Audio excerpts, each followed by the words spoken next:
When Covid-19 struck Kenya back in March 2020, those who were first diagnosed with the disease not only had to contend with battling a virus that was then relatively unknown to them, but also the media coverage and speculation surrounding the whole situation. My name is Timothy Otieno, and we're about to meet the first patients of Covid-19 as they tell us their journey 1 year later. It takes you just about 5 minutes off Magadi Road to get to these apartment buildings somewhere in Rongai, Kajiado County. It is here that I meet 29-year-old Brian Orinda, who leads the quiet, unassuming life of a typical Kenyan youth trying to make ends meet.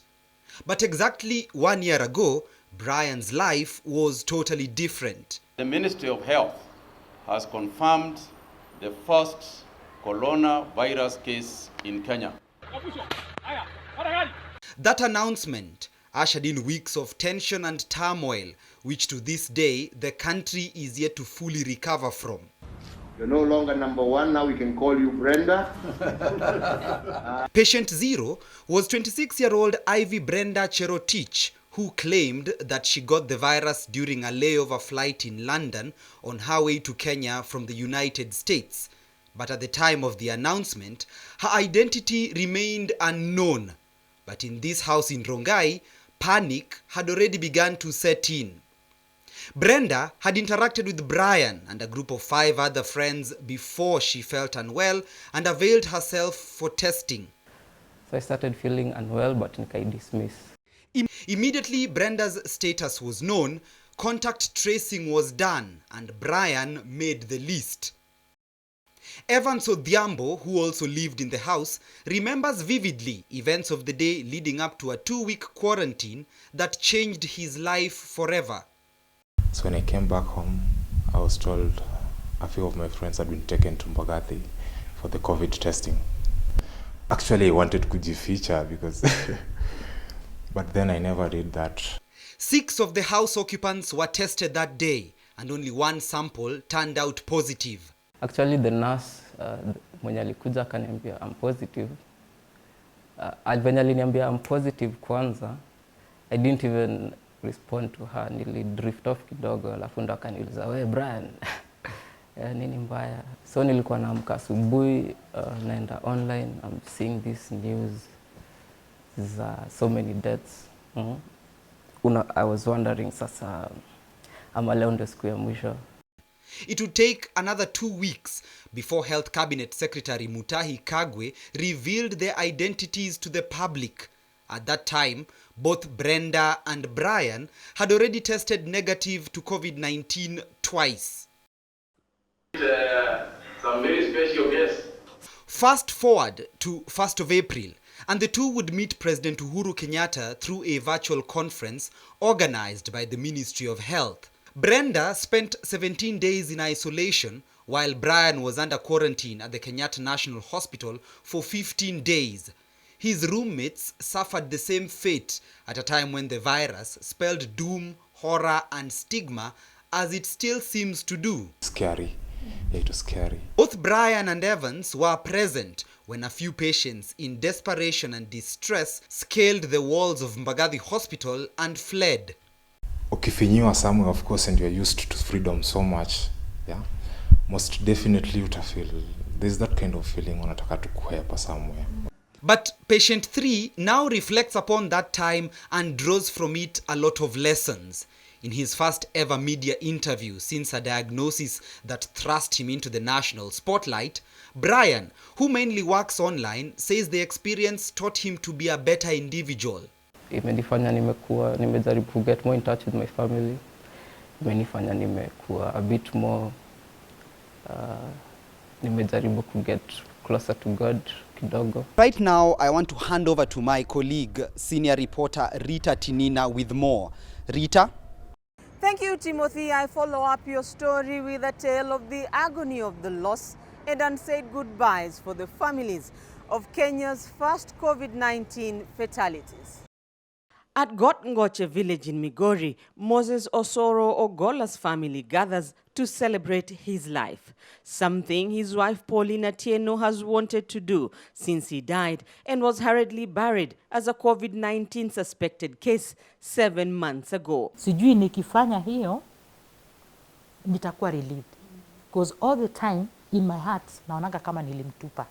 After spending 2 nights at the Mater Hospital, where he had been admitted over low oxygen levels in the blood, 61-year-old Moses Ogola died on the 1st of August last year. His wife Pauline was not allowed to view his body. And sad as that was, it was just the beginning of her ordeal.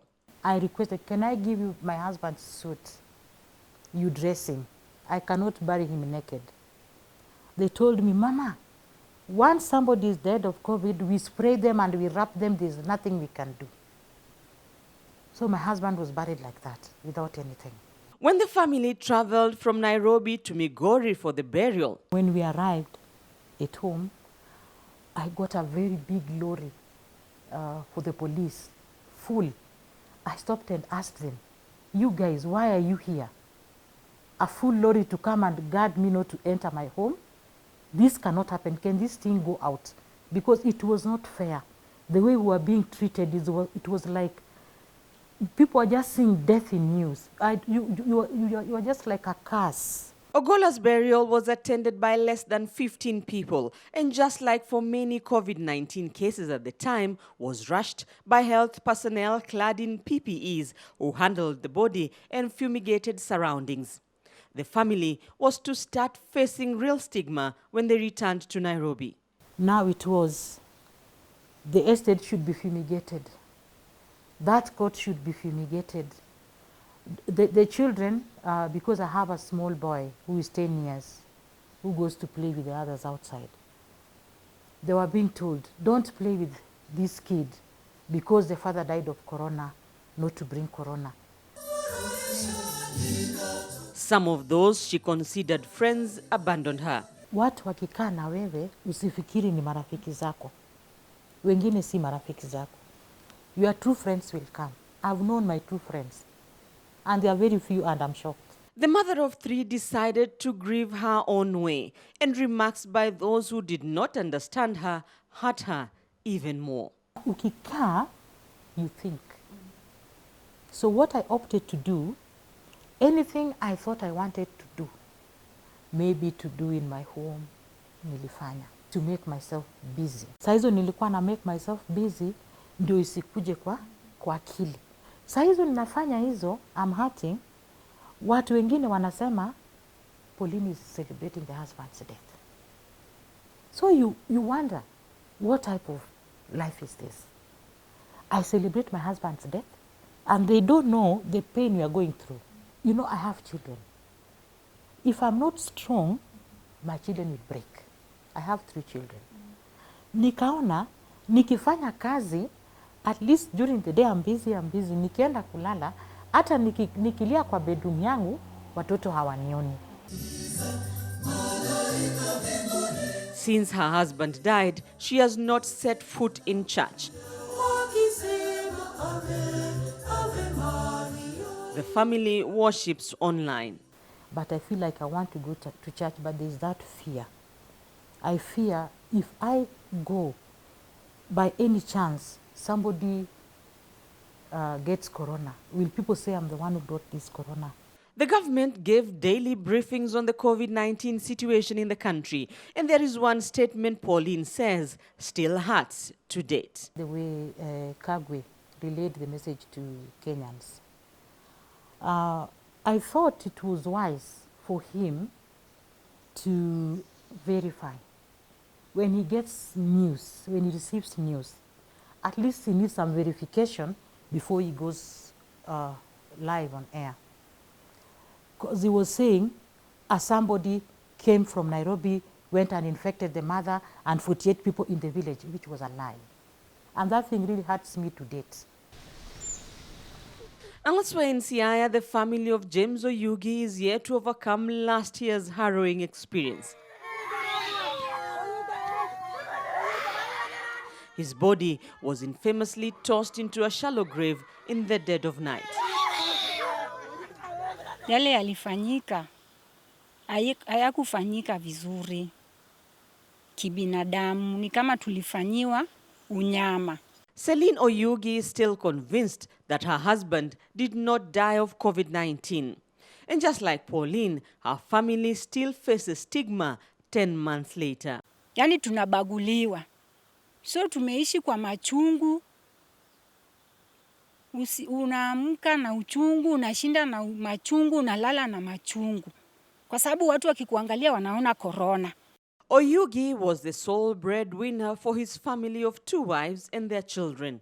Life, they say, is a struggle. Watoto wangu wanatembea mpaka Ogola footing.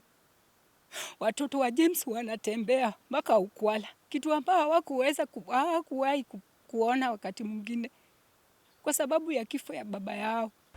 Quite sad. I hope one day they find peace and closure.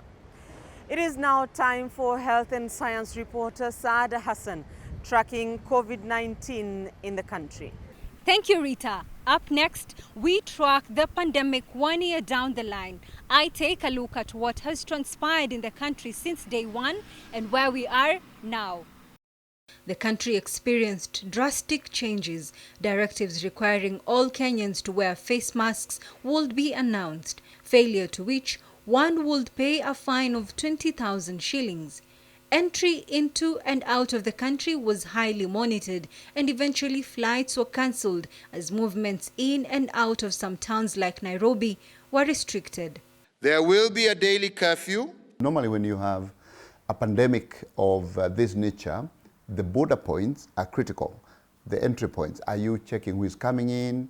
Are you testing them? So that was very important. By this time, the country was ill-prepared, limited testing capacity, few isolation centers, medical oxygen and personal protective equipment for its health workers. March 17th, WHO actually issued a statement saying they had developed kits that were to be distributed to 40 countries, and Africa was among those countries which were supposed to receive those kits. These were PCR kits and they're supposed to be used in the reference lab.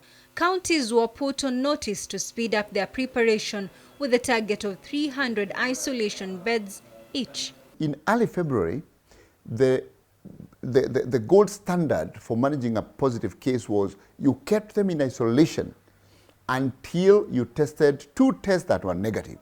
And some people would say in isolation for 6 weeks because they kept testing positive. But then by May, there was a new guideline that said, as long as they have been symptom-free from the first test to 14 days, you can release them. In April 2020, the Ministry of Health released burial protocols, which limited the interaction between the dead and those handling the body, including relatives. The country witnessed the deceased being buried hurriedly, stuffed in body bags with burial rites as they knew it being altered. At the point that we were starting to understand the pandemic, the science around infectiousness of a dead body to the people, the science around how to handle that and to avoid infection was not very clear. Because if you do something and then it comes out later that dead bodies were highly infectious, then you'd regret having lost lives. So at that point it was necessary. Kenya's COVID-19 curve was not flattening. So far, more than 1,800 deaths have been recorded. August 2020, which was around the first peak of the pandemic in the country, saw at least 97 people succumbing to the virus. In September, the curve dipped and the lowest number of deaths were 18 within that month. During the second peak, the highest recorded number of deaths, 157, was witnessed on November 16th. The curve dropped down in the following weeks. However, from February 2021, the numbers seem to be rising once again. Kenya's challenge, however, was not only on treatment, but also on testing and diagnosis. In the beginning, the country shipped samples to South Africa since it did not have the capacity to test. And despite building capacity to over 40 laboratories, how the samples were collected, from whom, and the turnaround time for results raised queries, some still unanswered to date. Qualitatively, we are not getting good data. In other words, what we have been seeing right from the time when we started this pandemic, even in our lab, I cannot say the data speaks for the whole country, because these are people who either come because they are sick, or because they have been referred by doctors, or because they are traveling. So there is a bias. The number of positive cases recorded from tested samples hit high during the peak periods. July-August was Kenya's first peak, before a lull in September and early October.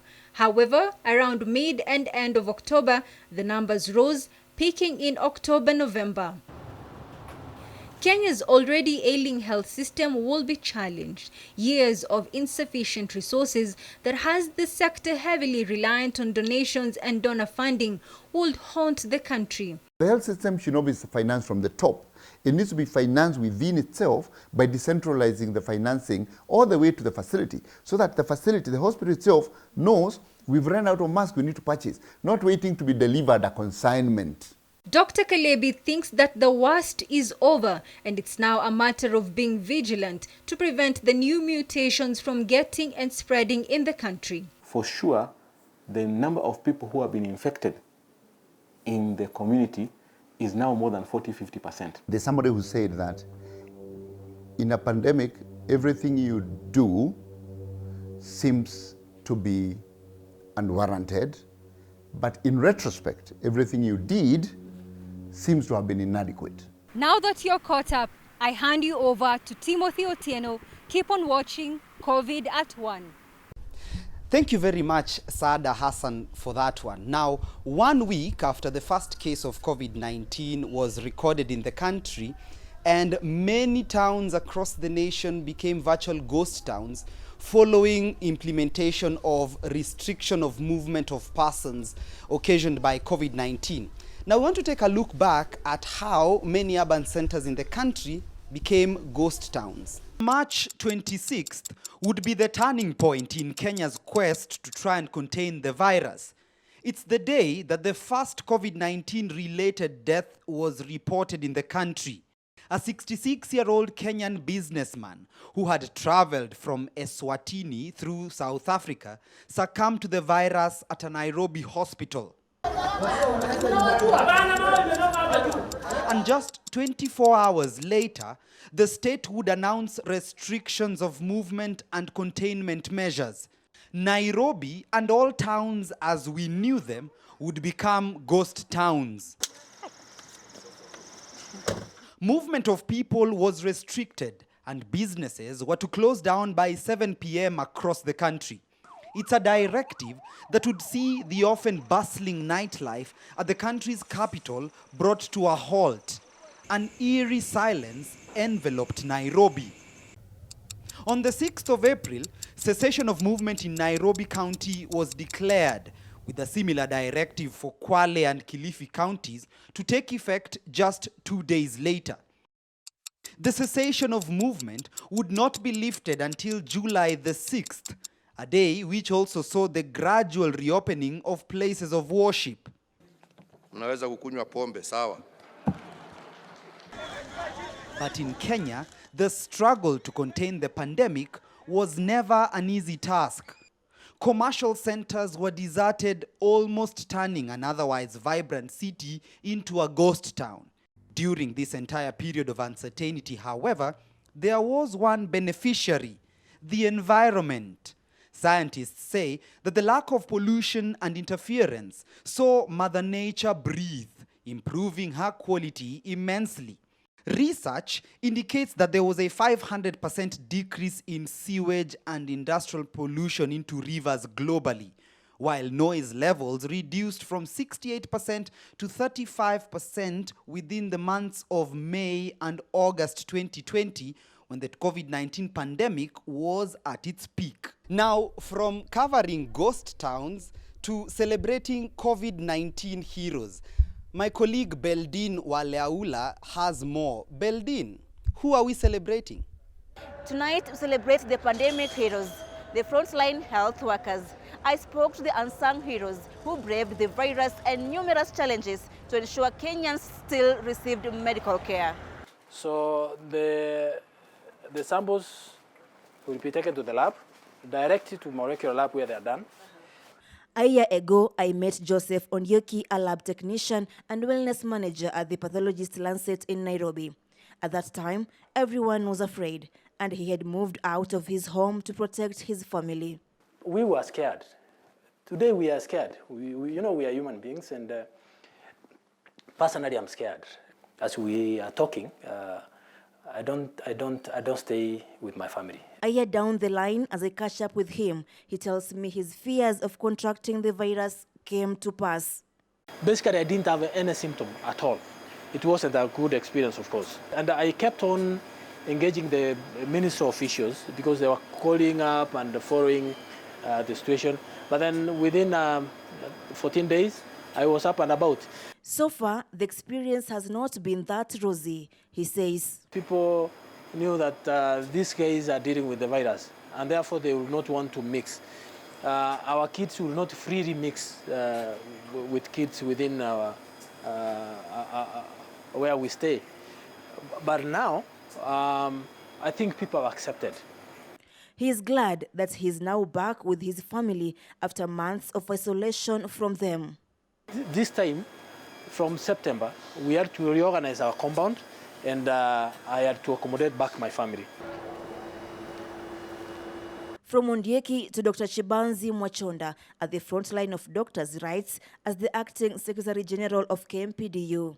The virus spared none. I didn't expect it at the time, but I also got COVID at a time when it was at one of the peak periods in the month of July going into August 2020. I understood fully the implications. At the time, we'd lost one doctor to COVID-19, and those are the things that were running through my mind in terms of, am I going to be a statistic? I had what you call moderate symptoms. It wasn't mild, it was moderate. Apart from the lungs and some episodes of difficulty in breathing every now and then, there was extreme fatigue, there was diarrhea, there was vomiting. So you can imagine all that. You're not able to retain what you eat. There was, of course, some mild fevers, headaches. Yeah, so I did spend a good number of the first 10 days basically in bed. Contracting the virus gave Dr. Mwachonda more reason to want to bring change to the country's health system. Of course, our healthcare financing remains a big challenge in our country. We're yet to attain the required financing percentages. We've seen countries that set up infectious disease hospitals, full-fledged infectious disease, like Ghana, where it was done within 3 months, 100 days. We are yet to see that in our country. One of the systematic failures Dr. Mwachonda refers to is in critical care. The few critical care health workers became a valuable resource not many could access. How are you? You're well? I met Professor Wangari Sika, who heads the anesthesia department at the Aga Khan University Hospital last year. I entered a room with a patient who was confirmed. I wasn't afraid, but I remember being highly aware of the fact that colleagues around the world in such situations had lost their lives.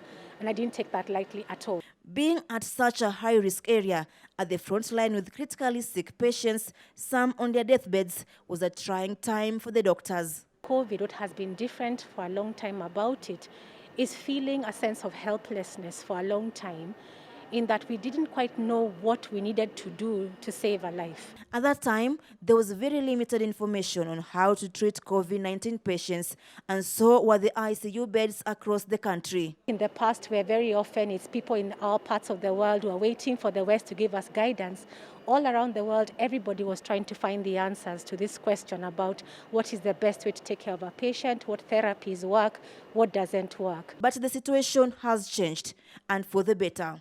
Doctors like Wangari are more confident on what they know, what to do, and how to do it. As our healthcare system continues to grapple with the challenges of less human resource, there are strides that have been made in fighting coronavirus.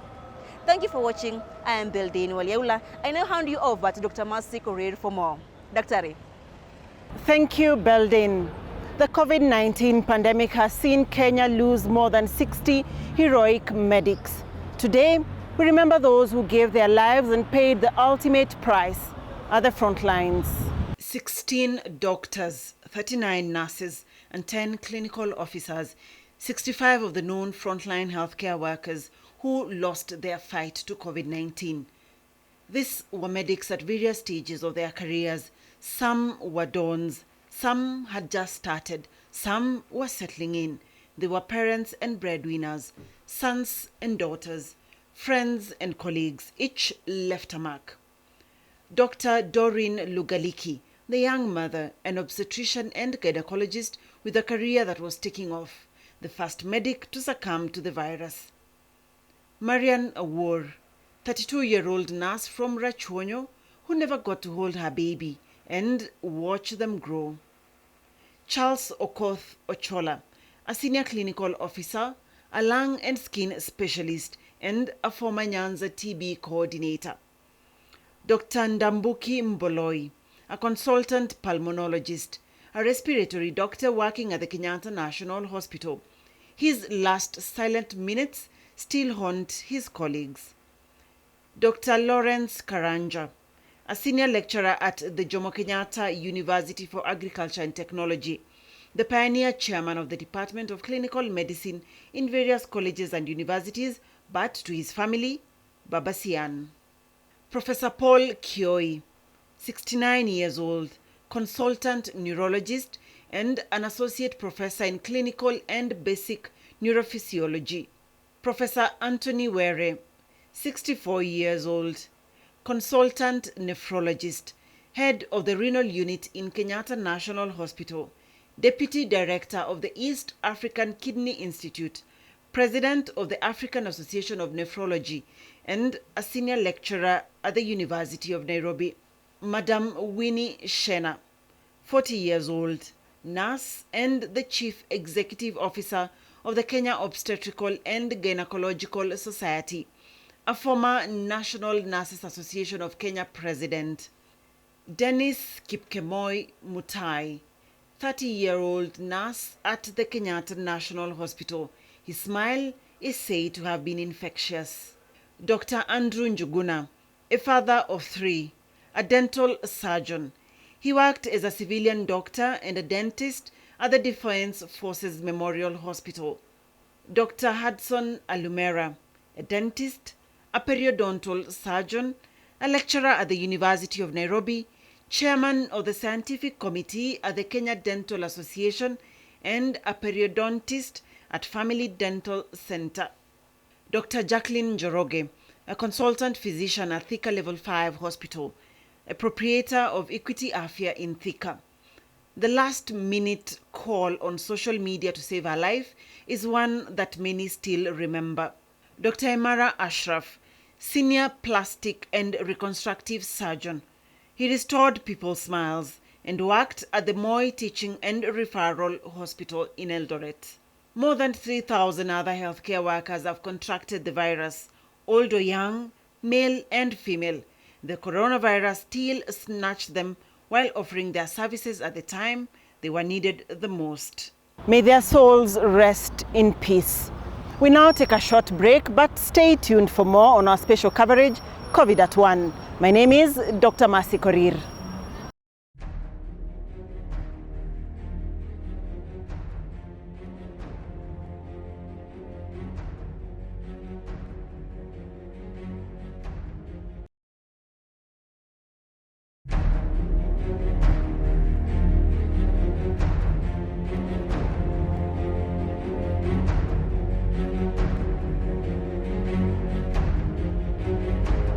Welcome back and thank you for staying with us on our special coverage, COVID at 1. My name is Dr. Masi Korir. Straight away, we join our reporter Cecilia Wakesho, who tells us about Kenyans' resilience in spite of the pandemic. Thank you, Dr. Masi. And indeed, although COVID-19 brought with it losses and economic disruptions, there are those who not only thrived, but also cashed in based on their quick ability to adapt to the new normal. In Nairobi's Marikiti market, business activities seem to have normalized in spite COVID-19 pandemic. One of the businessmen who have earned popularity in this market is John Odek, who is also an artist. Although he has been making a living through music, he decided to have a side hustle. In 2019, he started selling groceries in Marikiti market. He felt he had a lot of time when not performing. He was, however, forced to become more innovative in the business when coronavirus was first announced in the country. Nikaenda nikafungua kitu kama kibanda Kileleshwa, kando ya kanisa Kileleshwa, kama unajua hapo Holy Trinity, hapo kando. Nikaanza kuuza Sunday fulani nikakuja nikaweka vitu zangu, sasa nikaweka nyanya nini na nini. Lakini sasa before sa corona nilikuwa nishaanza kufikiria nahitaji kutengeneza kibanda, but kabla tu nisimamishe hivi corona. His income began to dwindle, but Odek had no choice but to look for an alternative source of income to fend for his family. Katikati sasa nikakumbuka ile hustle yangu, ile biashara yangu ya mboga, sasa nifungue vizuri. Nikarudi tena kwa mtandao, nikakumbusha majamaa bado ile hustle naifanya ya kudeliver mboga kwa manyumba. Na kwanza sasa hivi kukawa na ile lockdown, president akafunga nchi, watu watoki, kaa nyumbani. His Facebook and Twitter pages were the main way of meeting with his customers who are not only from the country but also abroad. With time, his clients began to earn his trust and believed in him. They only knew him as Baba Mboga. Mimi nakutumia bili yako, unatumia pesa, naenda sokoni na kuletea. Katika hiyo hesabu kuna profit yangu, kwa sababu ni kazi ile nafanya na kuendea sokoni. In Donholm Estate, Odek has just delivered some of the goods he had been sent. Thoroughly, he confirms that he has everything according to the shopping list. For the first time, he will be meeting face-to-face with a customer who lives in UK but has been ordering groceries delivered to their sickly father. Just a few days ago, this client flew into the country. Unfortunately, the father passed on a week ago. Anatutumia bei, tunamtumia pesa, akaletea babangu hapa. Kwa hivyo ilimsaidia kwa hiyo wakati ya COVID, ati baba yangu hakukosa chakula. Ugumu wa kushop ni kwa sababu sasa vitunguu utapata hapa bei nzuri, dawa karati hapa bei nzuri. Sasa kutembea utatembea kote, utachoka, tena kuna ile hofu ya utapata virusi. Lakini kwa Bwana John ni one stop shop. Kuna siku naweza kuambia bila kuficha, kuna siku nilitengeneza 7,000 in profits. A business that eventually saw an influx of business people. But Odek was already armed with a plan B. He had made enough at least to allow him open a fish joint. His new business, which he also does it on social media, is along Kiambu Road. Hata watu wa huku Kiambu wanapenda samaki sana. Unajua tulikuwa tunafuata samaki mpaka Gikomba, lakini tulifurahia sana venye walituletea hapa, maana samaki ni mzuri, ni white meat. For now, Odek is back to his job as a performing artist. At the fish joint, he has employed a few individuals to assist him. He maintains, although the grocery business has gone down after some of the COVID-19 rules were lifted, he will still continue to deliver to his loyal customers. And as they say, necessity is the mother of invention, and those who adapted stayed afloat. Was it the same in the education sector? Shadrach Miti is up next with that answer. Thank you, Cecilia. The education sector was among the worst hit. Learners were forced to take a 9-month break, and teachers had to find alternative blackboards. Following the outbreak of COVID-19 in December 2019, the government of Kenya, in a presidential address on 15th March 2020, ordered for the immediate closure of all institutions of learning. This one? Education in the country shifted from the traditional classroom setup and face-to-face learning. Then the Minister of Education, in line with the requirements of the Basic Education Act of 2013 on the provision of free and compulsory basic education, rolled out key interventions such as remote learning through various channels such as radio and TV broadcasts, YouTube and virtual lessons. Hao watoto wa class 8 walijaribu sana. Walisoma na simu. Wakati wa kufungua shule tuliona hajaanguka, amefanya vizuri. Lakini hao wengine wote sio mzuri sana, kwa sababu hakuna mtu anasomesha nyumbani. Tunakaa, anaenda kuchunga, anarudi jioni. The interventions by the government and other stakeholders, however, were plagued by numerous challenges such as poor internet connectivity and total lack of access to the same, especially among learners from low socioeconomic backgrounds. A, B, Inadequacy of ICT devices to facilitate online learning proved to be yet another challenge for most learners, parents and guardians. Wengine mahali wanaishi hawakuwa na stima ambayo ingewasaidia kuweza kupata haya masomo yenye tulikuwa tunatuma through WhatsApp. Pia wazazi wengi kwa sababu hawakuwa na simu pia za touch yenye ingeweza kuwafanya waweze kupata haya masomo, hawakuweza kufanikiwa. Pia kuna changamoto za mjazo kwa sababu kuingia kwa net lazima uwe na mjazo wa kutosha. Kwa hivyo ilikuwa ni changamoto nzima. Public schools suffered the most, with many teachers and learners struggling to access content and learning devices. Learning assessment carried out in all primary schools immediately after reopening in 2021 to establish learners' entry behavior after the 9-month period away from face-to-face learning exposed huge learning losses and gaps due to long school closure. Tulipofungua yale masomo ambayo tuliwapea kupitia kwa mtandao, wengi waliweza kuja na ile kazi ambayo tulikuwa tunawapea, walikuwa wanaenda wanatoleza kwa cyber, wanaweza kutuletea, tunasahihisha.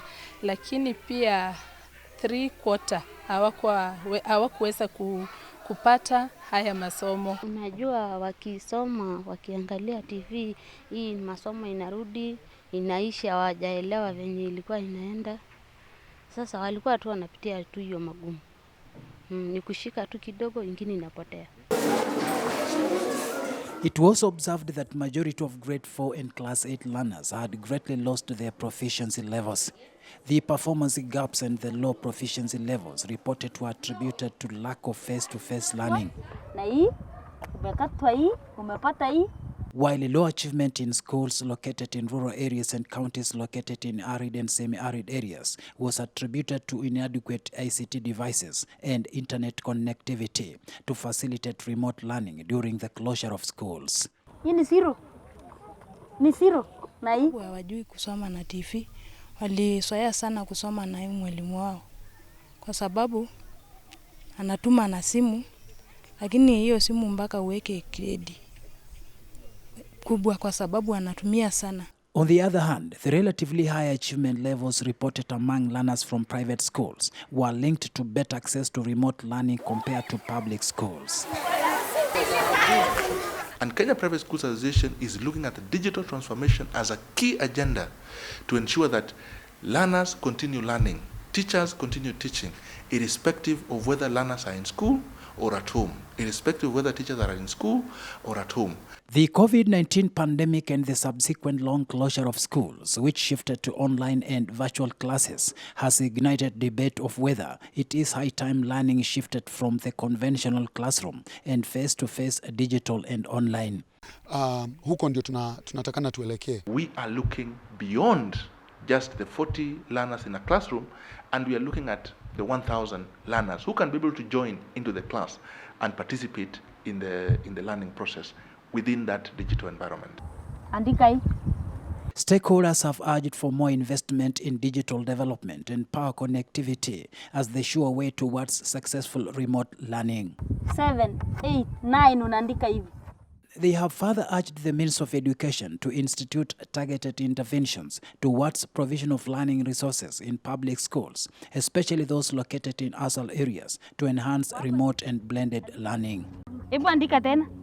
We have no option than Kenyans, and education is a very expensive venture. It is upon Kenyans to look at this and prioritize education. And we need to have connectivity to our institutions. The 9-month holiday also brought about changes in the school calendar as we knew it, as government seeks to ensure that learners make up for lost time. From education to rites of passage, let's now cross over to Nakuru County, where Ibrahim Karanja awaits with tales from delayed manhood. Well, thank you, Miti. When time stopped on the education sector, it also did put a stop on some cultural practices. I take a look at some community and how the COVID-19 pandemic affected some critical rites of passage.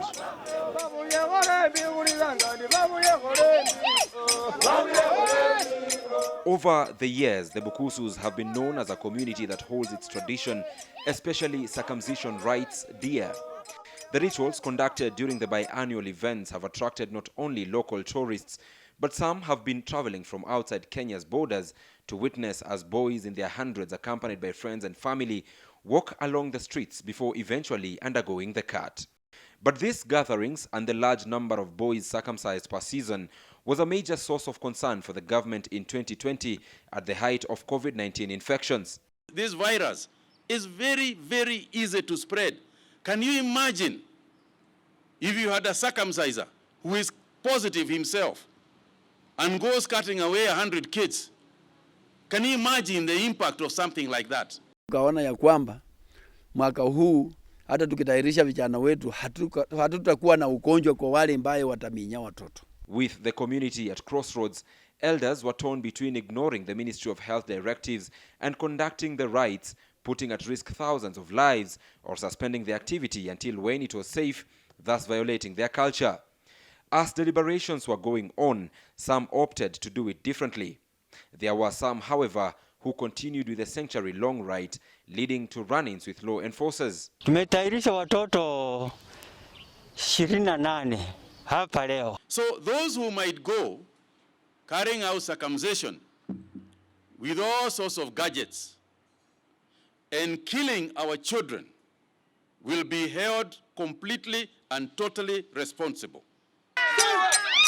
According to their traditions, the Bukusus conduct circumcision ceremonies biannually and specifically on years ending with even numbers. And a pause of the exercise would therefore mean that the boys would wait until 2022. But as the Bukusu continued with a different approach, it was business as usual in areas of West Pokot and Tiati constituencies. Here, signs that Pokot boys had gone in their droves to be circumcised, despite the COVID-19 regulations, were abundantly clear in the empty classrooms come January 2021. For this community, there is an over 6-year difference between one circumcision season and the other. A delay of the exercise would mean the boys would have waited for at least 6 more years. Hidden in the bushes along the hills here, boys were undergoing teachings in strict conformity to cultural demands, yet in utter disregard of government protocols. In parts of central Kenya, a hybrid form of circumcision ceremonies has been taking place for years. A combination of both cultural rites and modern activities would over the years see tens of boys taken to a secluded area where cultural teachings would be conducted. This was, however, punctured in 2020. The pause on circumcision rites was not only witnessed at the community level. Churches, which have in the past decade taken over the exercise, also saw minimal activities.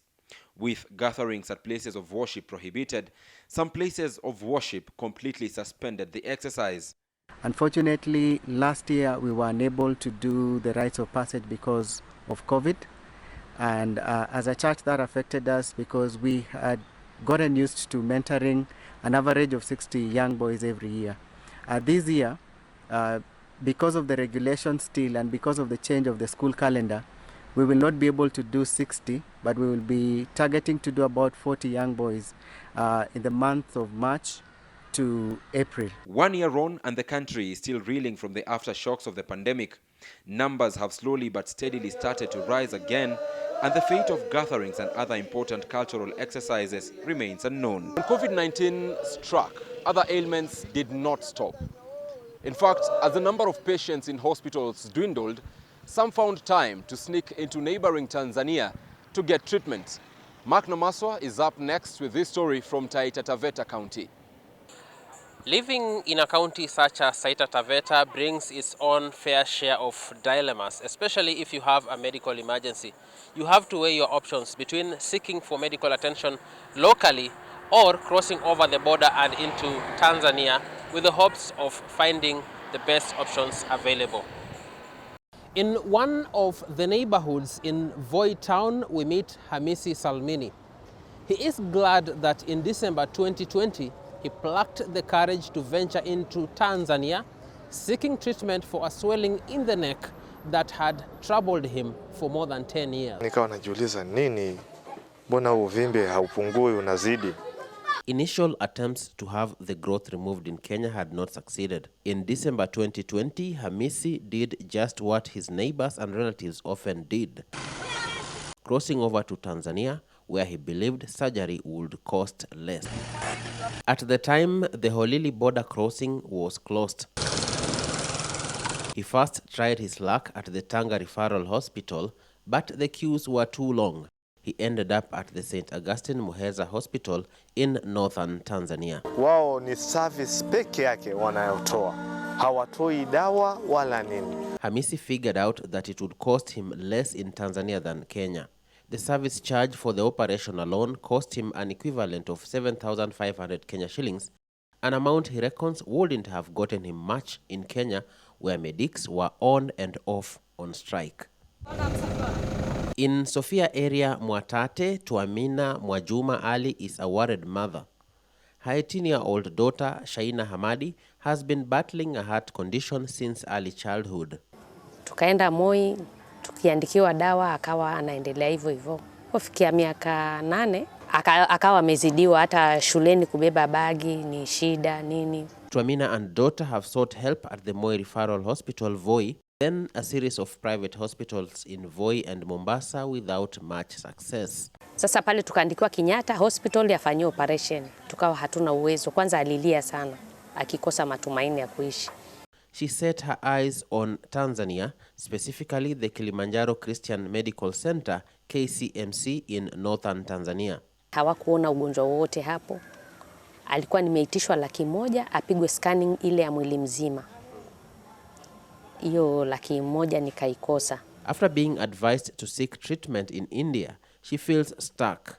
Yet her daughter's weak heart cannot effectively pump blood. Medics say that Kenyans crossing over to Tanzania for medical attention is almost like a medical exchange program between the East African nations. We refer to surgical cases or people who want some special attention. While Kenya grappled with the COVID-19 pandemic, medics strikes and the scare it brought in 2020, hospital visits dropped. Data from Kenya's Ministry of Health for the last 5 years show fluctuations in the number of patients attending medical clinics and surgery from 2016 to 2020. The steady increase from 2016 dramatically dropped by 30% in 2020, from over 353,000 visits in 2019 to just about 242,000 visits. There's a certain belief in this area that maybe hospitals in Tanzania will manage them better.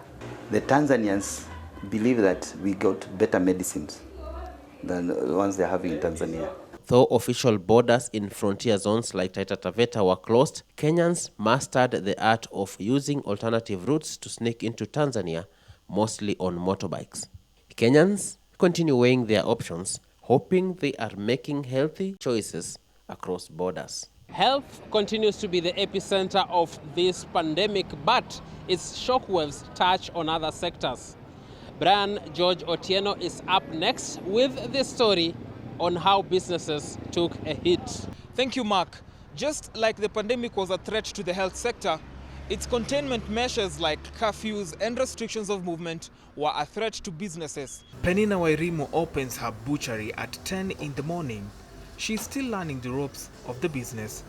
2 months ago, this was a bar, but since January this year, it was converted into a butchery. Kulipa hata rent kwa ni shida. Mwenye nyumba anataka pesa yake. Pia yeye ako na shida zake. So hataki kujua anataka pesa zake. So lazima toka kwa pombe. The high costs associated with running the bar made it difficult for her to stay afloat. In an effort to make ends meet, she decided to only sell meat and other proteins. Customers wenye ni moja wawili hivi. Kwa hivyo hata saa hii rent kulipa lazima fanye vitu tungine. She would love to go back to the bar business since it's much more lucrative. Kasarani is a hot spot for bars, clubs and other entertainment spots.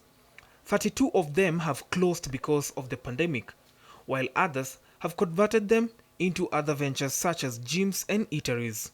We rent, to pay electricity, to pay staff, to pay water, to pay the various around 5 licenses. owners of the few that are still open say sales are low.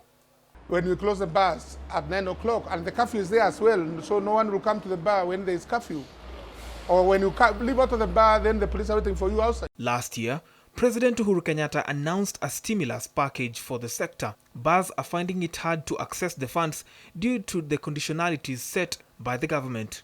However, these are not the only businesses that have suffered after the shocks of the COVID-19 pandemic. According to a recent report from the Federation of Kenya Employers, majority of the organizations reported that less than 20% of their staff were working from home. 69% are finding it difficult to pay their employees, and 71% face challenges in paying other operating costs such as rent and utilities. Nearly 30% of small and medium enterprises experienced a loss of between 65 to 100%. Airlines also bore the brunt of the travel industry adversity, as some airlines closed completely while others had to be innovative in their craft. And what we've done is to mitigate on those kinds of risks and downturns by introducing new products, new thinking. Other sectors affected by the pandemic include textile and apparel, furniture and footwear. The virus never spared the logistics and supply chain industry either.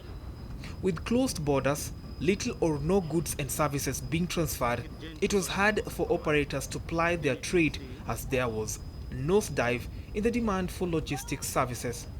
Finally, manufacturers equally felt the pinch of COVID as company overheads increased sharply. At that time, China was pretty much on lockdown, so there was a slowdown in importation of raw materials, and that did slow down production.